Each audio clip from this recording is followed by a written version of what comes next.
Ange muzakingurirwa, nimusabe muzahabwa. Oh haleluya. None se ikibazo dufite ni just reka ntugire ikibazo, ntunanirwe gusaba, ntunanirwe kugerageza gusaba, kubera yuko Imana ntabwo iri Imana ibasha kubikomeza. Biravuga ngo se ko ari Imana ibasha gutunga inyoni ikabasha kwambika uburabyo, izabura ite kugutunga wowe, izabura ite kukwambika wowe, bitewe n'iki? You have just saw him, you have just look at him. Ora bashara baba ora sariya baba, just pray komeye cyane. Ariko abakomeye, ariko abahagaze mu mbaraga z'amasengesho nibo bazobasha gukomera muri kino gihe cy'isi mirajyamo. Bwana sifiwe. Rero fatanya nanjye aho uri hatandukanye, just take your time in prayer, just take ibyishimo kandi umunezero twongeye kubona kuba tubanye namwe kandi kongera kubona igihe nk'iki cyiza tuganire. Rero Imana ibasha kuba umugisha.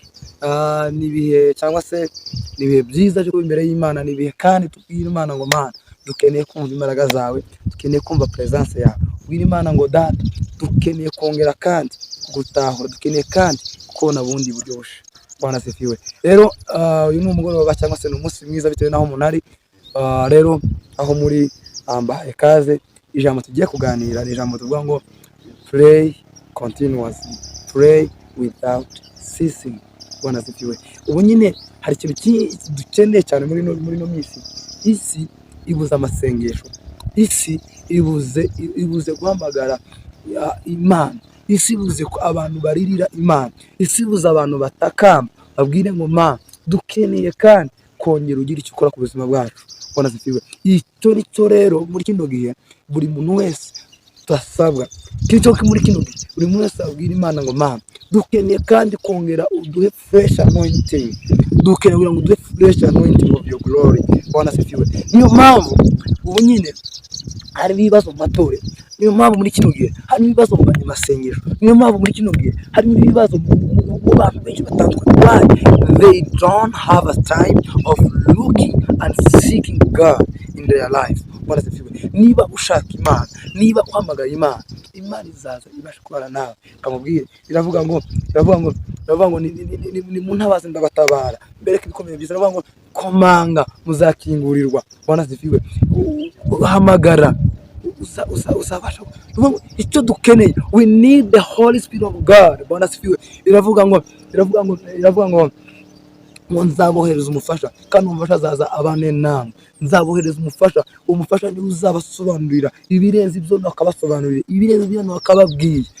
Bwana sifiwe. Ibyo rero umufasha no twifuza mu buzima bwacu. Tuvuga oh God, we need that help that you have promised unto us. Bwana sifiwe. Dukeneye umufasha ku Mana, dukeneye umufasha uduhindurira ubuzima, dukeneye umufasha uduha imbaraga z'Imana muri twebwe. Haleluya. Niki ukeneye ku Mana? Imana ngo oh my God, I pray upon you, I cry upon you, I desire your glory. Oh yasaraba. Ubwira Imana ngo ndagukeneye, ubwira Imana ngo ndagukeneye. Ikibazo dufite, we don't have a time of looking God, we don't have a time of just staying in the presence of God and just asking God, please, oh my Father, I want you to be with me, I want you to tell me what you want me to do. Hallelujah. Icyo nicyo senga tugomba gusenga muri kino gihe. Ikibera ko abantu benshi bafite byinshi hano baracamo, abantu benshi bafite byinshi bibabase, abantu benshi bafite byinshi bari gucamo, ubuzima bwabo ntibabasha no kubisobanukirwa. Why? Because they have not given God time to work in their life, they have not even sought God. Bwana sifiwe. Ibyo nzo dusenze muri kino gihe, ibyo dukeneye muri kino gihe. We don't have people that can bow down to their heads. Ntabwo dufite abantu bavuga ngo Mana turagukeneye amanywa n'ijoro. Hallelujah. Ibyo turakeneye gusenga, dukeneye, we need a fresh anointing of God. Hallelujah. Dukeneye abantu basenga nka cya gihe cy'itorero cy'intumwa. Abantu basenze barasenga, Petero baramubohora. Muri ko baravuga ngo bimeze bite. Bamwe babona ko nibyo basengera bitari bitewe ni they have a time of intimacy. Bafite igihe cyo kubana n'Imana, bafite igihe cyo gusabana n'Imana, bafite igihe cyo guhamagara Imana, bafite igihe cyo kubwira Imana oh Abba Father, just come and intervene in these things. Hallelujah. Ukeneye kuhamagara Imana rero, ukeneye kubwira Imana rero, ukeneye kubwira Imana oh my God, just come and intervene with my things. Haleluya. Bwira Imana ngo izibane yinjire mu byawe. Bwira Imana ese itabara ibyawe. Uvuga ngo hari byinshi ukeneye gusengera, rimwe na rimwe utabasha kubwira abandi bantu, rimwe na rimwe nawe wabibwira utizeye ko wabigereza ku Mana. Bwira Imana ngo oh my God, just I need you. Ubwira Imana ngo oriya baba, usenga Imana. Ubwira Imana ngo ndagukeneye. Ubwira Imana ngo ndakwifuza. Ubwira Imana ngo ndakwifuza mu buzima bwanjye. Ubwira Imana ngo umuryango wanjye urakwifuza mu buzima bwawe. Ubwira Imana ngo oh my Father, I need you. Iryo ryo sengesho tugomba gusenga muri kimwe bavandimwe. Isi irimo iragenda, isi irimo irajya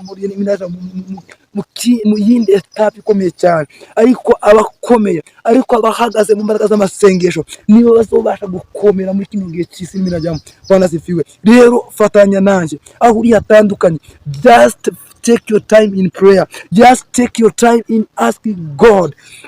Oh baba, bwira Imana ngo oh my Father, I need you oh Lord. Hari ibintu byinshi ukeneye kugeraho, hari byinshi ukeneye gusengera, hari ibintu byinshi ukeneye imihamagaro wawe. Ese Imana hari Imana yakuvuzeho, hari Imana yaguhamagariyemo. Just take a time and say oh baba, oh rakasiya baba. Usenga Imana ubwira ngo oh my Father, just change the situation, just change the things. Ora bashikari ya baba, ubwire ngo wamana we, I know nta musozi uri imbere yawe, nta musozi wabasha kuba udashoboka imbere yawe, nta musozi wabasha kuba ukomeye imbere yawe. Ora bashara baba, ubwire Imana ngo man, I need you in this time, I need you in this time. Ora ubwire Imana ngo ndagukeneye muri kino gihe, ndagukeneye muri kino gihe. Mu byuri murashaka ukeneye akazi, ukeneye kubona abana, ukeneye kubona urubyaro, ukeneye kubona ibyinshi murasengera. Just take a time, ask God. Iravuga ngo nimukomange muzakingurirwa, nimusabe muzahabwa. Oh haleluya. None se ikibazo dufite ni just reka ntugire ikibazo, ntunanirwe gusaba, ntunanirwe kugerageza gusaba, kubera yuko Imana ntabwo uri Imana ibasha kubikomeza. Biravuga ngo se ko Imana ibasha gutunga inyoni ikabasha kwambika uburabyo, izabura ite kugutunga wewe, izabura ite kukwambika wewe, bitewe n'iki? You have just saw him, you have just look at him. Ora bashara baba, ora saria baba. Just pray, just pray, just pray, just pray, just pray. Pray for your family. Pray for your nation. Pray for your things, your plan, your ways. Pray, and that never cease. Just pray continuously. Pray daily. Reka nkubwire, ntabwo usenga kubera yuko wafashe igihe cyo gusenga, ahubwo ubuzima bwawe uko ubayeho, uko ukora ni ubuzima bw'amasengesho. Bivuze ngo gufata igihe cyo gusenga ni igihe watenze, ni igihe wahisemo ubashe kubana n'Imana. But always will pray with God. Reka nkubwire, Yesaya yaravuze ngo umwana azitwa Emmanuel, n'Imana ibane natwe. Bivuze ngo ni Kristo, n'Imana izaza kubana natwe, ni umwuka wera, n'Imana itazidutana, n'Imana itaziduhana, n'Imana igenda natwe uko bije no bukeye. Ora basharaga, bivuze ngo uryamye Imana muri kumwe, ugenda Imana muri kumwe, uvuga Imana muri kumwe, ujya ukaza Imana muri kumwe, ukora ibyo ukora Imana muri kumwe. Why? Because he is God Emmanuel. He is God who is with us. He is God who can never separate with us. Ora basharaka roberia baba. Sengira Imana, bwira Imana ngo oh my Father, I pray upon you. I pray for my vision. I pray for my I pray for my everything that I have to do, oh God.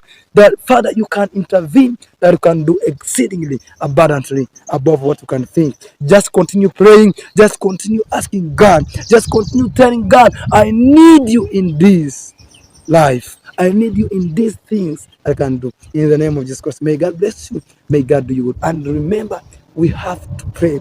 We have to be always on the altar. In the name of Jesus Christ, may God bless you. May God do you good. I love you. Remember to always pray and ask God in the name of Jesus Christ. Amen.